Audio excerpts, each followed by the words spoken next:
আজকে চতুর্থী।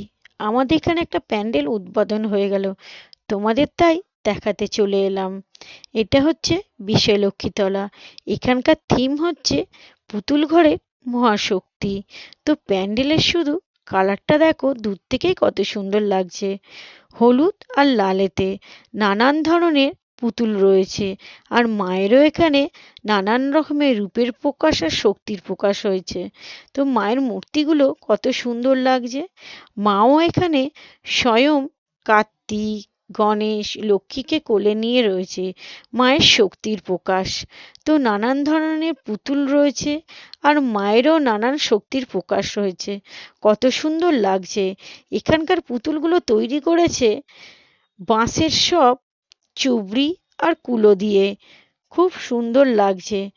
তোমরা যারা যারা এখনো বিশ্বলক্ষ্মী তলায় প্যান্ডেল দেখতে আসোনি, তারা অবশ্যই চলে আসো, খুবই ভালো লাগবে। প্যান্ডেলটা দেখো শুধু কত সুন্দর। এবারে তোমাদের বাইরে থেকে আমি দেখাচ্ছি। অনেক পুতুল রয়েছে আর পুরো প্যান্ডেলটা কত সুন্দর লাগছে দেখো। পুতুলের ঘরে মা শক্তি বলেছে একেই বোঝায়। মা স্বয়ং যেন দাঁড়িয়ে আছে এখানে, মায়ের মূর্তি রয়েছে আর পুতুলগুলো সারি সারি। ভেতরটা দেখো সব বাঁশের চুবড়ি দিয়ে ঝাড়বাতি করা রয়েছে। আর ভেতরটাও খুব সুন্দর। পুতুলগুলো আগেই বলেছিলাম কুলো আর চুবড়ি দিয়ে তৈরি। তো কত সুন্দর লাগছে। আবার শাঁখা পলা দেওয়া রয়েছে, ডিজাইন করা। আর কুলোগুলোও খুব সুন্দর সাজিয়েছে, পুরো যেন ভেতরটা সাবেকিয়ানা। পাখাগুলোও দেওয়া রয়েছে, খুবই সুন্দর লাগছে। তোমাদের আমাদের এই গ্রামের প্যান্ডেল আর ঠাকুর কেমন লাগছে অবশ্যই আমাকে কমেন্ট করো। আর ভালো লাগলে চ্যানেলটা লাইক সাবস্ক্রাইব করতে ভুলো না। তো কত সুন্দর ওপরটা লাগছে দেখো, চুবড়ি দিয়ে করা রয়েছে ঝাড়বাতিগুলো। এবারে মায়ের অন্যরকম একটা রূপ দেখো।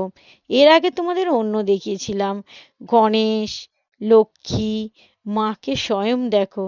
মহিষাসুরের রূপটাও অন্য। তো মাকে এই রূপে কত সুন্দর লাগছে।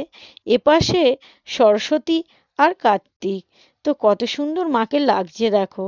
একটা বছর আমরা অপেক্ষা করি মায়ের এই রূপ দেখার জন্য আর নানান রকমের প্যান্ডেল দেখার জন্য, তাই না? তো দেখো আমাদের এই মাকে কত সুন্দর লাগছে। তোমরাই দেখো, আমাকে কিন্তু অবশ্যই জানিও কেমন লাগছে। তো আজকের মতন আমি রাখছি, টাটা।